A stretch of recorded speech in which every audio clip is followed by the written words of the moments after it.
అఖిల జగన్మాతో మా తమసా తాపేన చాకులానస్మాన్ అనుగృహ్ణాత్వనుకంపా సుధార్ద్రయా హసిత చంద్రికయా. శివాయ గురవే నమః. శ్రీమాత్రే నమః. శ్రీ విష్ణురూపాయ నమః శివాయ. శ్రీ ఉమాయై నమః. ఈరోజు ఆశ్వయుజ పాడ్యమి.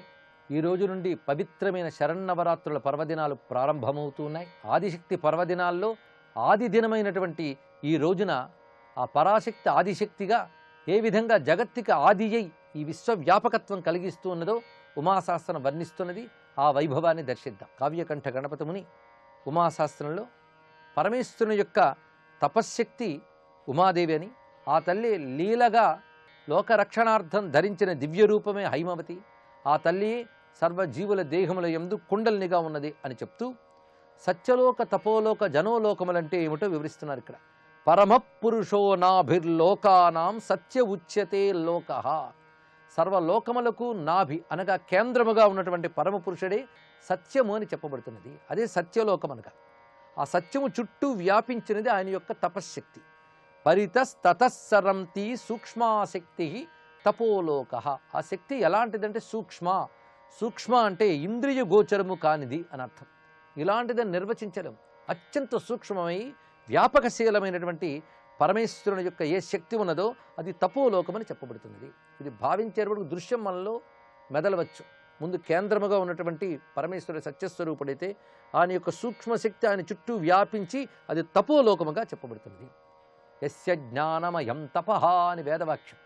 తపస్సు అనగా జ్ఞానము, పరమేశ్వరుని యొక్క జ్ఞానం. విశ్వం ఇంత అద్భుతంగా తయారైందంటే పరమేశ్వరుని యొక్క జ్ఞానమే విశ్వముగా వ్యాపించింది కనుక అది పరమేశ్వరుని యొక్క సూక్ష్మమైన శక్తి తపోలోకముగా చెప్పబడుతున్నది. అటు తర్వాత జనోలోకం గురించి వివరిస్తున్నారు. అంతర్గూఢార్థానాం పురుషాగ్నేర్ధూమకల్ప ఉద్గార శక్తి జ్వాలా పరిత ప్రాంతేష్వభవ జనోలోక. ఇక్కడ మనం అర్థం చేసుకోవడానికై అగ్ని అంటూ ఉంటే అగ్ని నుంచి ఒక పొగలాగా వ్యాపిస్తుంది.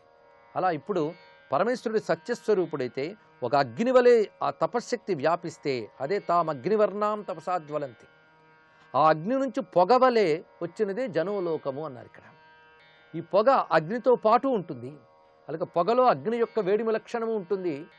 అదేవిధంగా అగ్ని యందు ఈ పొగ కూడా వ్యాపించి ఉంటుంది. అయితే ఈ పొగ ఎటువంటిది అంటే అంతర్గూఢార్థానాం పురుషాగ్నేర్ ధూమకల్ప ఉద్గార అన్నారు ఇక్కడ. ఆ పురుషాగ్ని తపస్సు అయితే ధూమము వలె వచ్చినటువంటిది జనోలోకము. ఈ జనోలోకములో ఆ పొగ వంటి పదార్థం ఏదయ్యా అంటే అంతర్గూఢార్థానాం.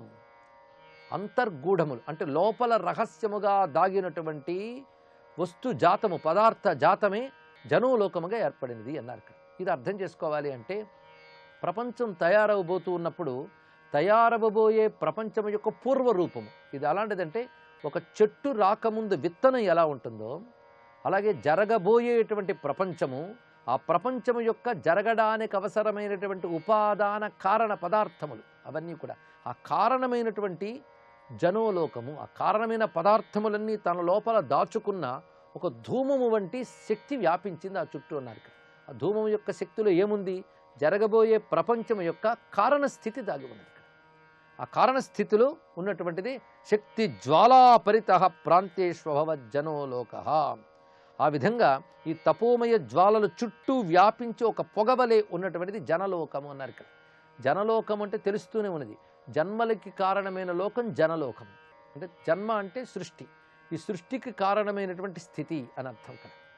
అంటే సృష్టి ఒక చెట్టులా విస్తరించబోతూ ఉంటే దానికి కారణమైన మూల పదార్థములు ఏవైతే ఉన్నాయో అవన్నీ ధూమము వలె ఈ జనోలోకమునందు వ్యాపించి ఉన్నాయి.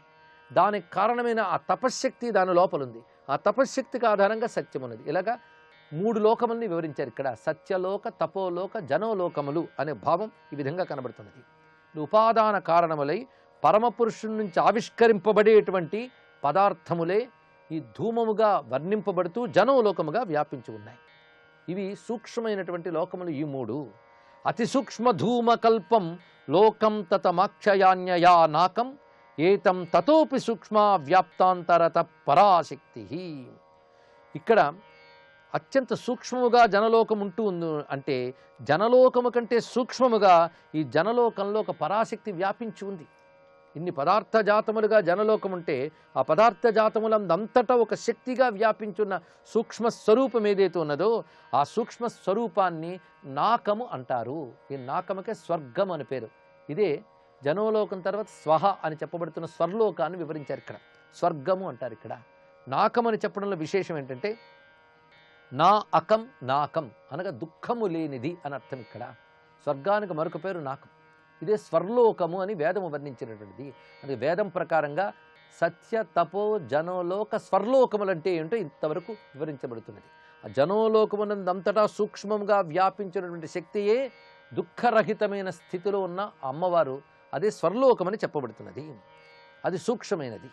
ధూమాంతరుష్మకల్పా శుద్ధజ్వాలోపమా చ యా శక్తి తాన్ దివమాహు కేచన పరమం వ్యోమా అపరే ప్రాహు. ఈ నాకము అనబడే పరాశక్తిని అర్థం చేసుకోవడానికి ఒక చక్కని ఉపమానాన్ని చెప్తున్నారు ఇక్కడ. ఒక పొగలో ఆ వేడిమి ఎలాగైతే వ్యాపించి ఉంటుందో అలాగే జనోలోకమునందు ఆ సూక్ష్మశక్తి నాకము అని చెప్పబడుతూ వ్యాపించి ఉన్నది. ఆ శక్తి శుద్ధ జ్వాల, అది నిర్మలమైనటువంటి జ్వాల వలె ఉన్నటువంటి శక్తి. ఆ శక్తికే దివం అని పరమం వ్యోమం అని మరొక పేరున్నది. ఇదంతా వైదిక పరిభాషలో చెప్పబడుతున్నటువంటి నిర్వచనం. వేద విజ్ఞానాన్ని ఉమాశాస్త్రం ద్వారా ఆవిష్కరింపబడుతూ ఉన్నాయి.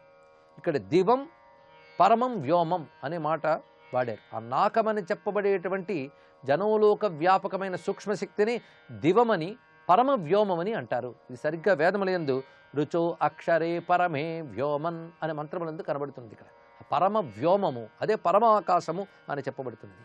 అనగా మనం చూస్తున్న గ్రహాలు నక్షత్రాలు వీటన్నిటికీ మూలముగా ఏ ఆకాశం అని చెప్పుకుంటున్నామో ఆకాశాన్ని ఇక్కడ జనోలోకముగా చెప్పారు. దానికున్న పేర్లే నాకం, దివం, పరమ వ్యోమం ఇలా వివరింపబడుతున్నాయి. ఇంకా అనేక పేర్లు దీనికి ఉన్నాయి అంటూ ఆ పేర్లను కూడా వివరిస్తున్నారు 8వ శ్లోకంలో. ఉద్గీర్ణ ధూమకల్పో యోయమపారో మహాన్ జనో లోక వ్యోమ అంతరిక్ష గగన ప్రభృతిభిరభిధాభిరాహుస్తం. మొత్తానికి పొగవలే బయల్బడిన జనలోకం ఎంత ఉన్నది అంటే అపారం. ఇది అవధి లేనటువంటిది. పైగా మహాన్, ఎంతో విస్తారమైనటువంటిది. ఈ జనలోకానికి మరికొన్ని పేర్లున్నాయి. అది వ్యోమము, అంతరిక్షము, గగనము మొదలైన పేర్లు. వ్యోమ అంతరిక్ష గగన ప్రభృతిభి అభిధాభిరాహుస్థం అని వివరిస్తూ ప్రాంతేషు కోపి శక్తే పృథగాత్మ వియదుపాధి సంగేన పరమాత్మనో విభక్త స్వయమభిమంతా వినిష్పేదే. ఇక్కడికి వచ్చేటప్పటికల్లా ఒక అద్భుతమైన భావాన్ని ఆవిష్కరిస్తున్నారు. ఇక్కడ మొట్టమొదటిగా మనం పరమేశ్వరుడు సత్యలోకముగా ఉన్నాడని, ఆయన నుంచి తపశ్శక్తి, తర్వాత వచ్చింది జనోలోకము. జనోలోకములో వ్యాపించిన సూక్ష్మశక్తి ఏదైతే ఉందో అదే నాకమని, వ్యోమమని, గగనమని, దివమని చెప్పబడుతున్నది. ఇప్పటివరకు స్పష్టమైంది. ఎప్పుడైతే ఈ జనోలోకం వచ్చిందో ఇంకా జగత్తంతా ఆవిర్భావానికి కావలసినటువంటి భూమిక సిద్ధమైంది. ఈ జనోలోకం వచ్చేటప్పటికల్లా సృష్టికి హేతువైనటువంటి ఒకానొక ఆత్మశక్తి అక్కడ ఆవిర్భవించింది అన్నారు. అంటే ఇది తపోలోకానికి జనోలోకానికి సంధి ప్రాంతమునందు ఆ పరమాత్మ యొక్క ఆత్మశక్తి అభివ్యక్తి అయ్యింది. అంటే వ్యక్తమయ్యింది, మేనిఫెస్ట్ అయ్యింది. అక్కడికి వచ్చేటప్పటికల్లా ముందు చెప్పబడ్డ పరమాత్మ ఇక్కడికి వచ్చేటప్పటికల్లా ఒక స్వాభిమానంతో స్వయం అభిమంతా వినిష్పేదే పరమాత్మను విభక్త, పరమాత్మ నుంచి విడిబడినట్లుగా ఒక స్వాభిమాన శక్తి పుట్టింది అన్నారు. ఇక్కడ స్వాభిమానము అంటే నేను, నాది అనొక భావం, సమస్త సృష్టికి హేతువైనటువంటి భావం. దీన్ని ఆత్మ అని కూడా చెప్పవచ్చు. మొదట మూలమైన సత్యం పరమాత్మ అయితే దీన్ని ఆత్మ అనాలి. నిజానికి పరమాత్మ ఆత్మకేం భేదం లేదు. కానీ ఈ జనోలోకమునికి సంబంధించి ఆకాశ ఉపాధి కలిగి సృష్టికి అధ్యక్షుడిగా ఆవిర్భవించినటువంటి పరమాత్మ యొక్క ఒక చైతన్య విశేషాన్నే ఇక్కడ స్వయమభిమానం కలిగినటువంటి వాడిగా వివరించారు. ఇక్కడ పరమాత్మనో విభక్త స్వయం అభిమంతా వినిష్పేదే. ఆ అభిమానంగా కలిగిన వాడు ఎవరైతే ఉన్నాడో వాడికి దక్షుడని పేరు పెట్టారు. దక్ష పరోక్ష ముదిత పంథాయేష త్విషాం జనో లోక తద్గర్భే లబ్ధాత్మ కథిత దాక్షాయణీ శక్తి.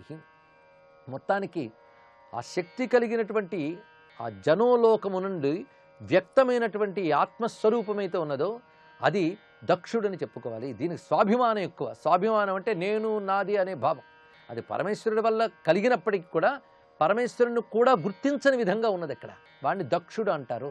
దీన్ని బట్టి దక్షుడు కుమార్తె సతీదేవి ఆమె తిరిగి పార్వతిగా రావడం అనే దాన్ని ఒక అద్భుతమైనటువంటి సృష్టి విజ్ఞాన రహస్యంగా వేదం ఆధారంగా తీసుకుని దర్శిస్తూ ఉన్నారు కావ్యకంఠ కణ్వతుముని. ఈ అద్భుత దర్శనానికి, ఈ దర్శనం ద్వారా దర్శనమిచ్చి ఉమాశక్తికి నమస్కరిస్తూ సర్వం శ్రీమాతృ చరణారవిందార్పణమస్తు.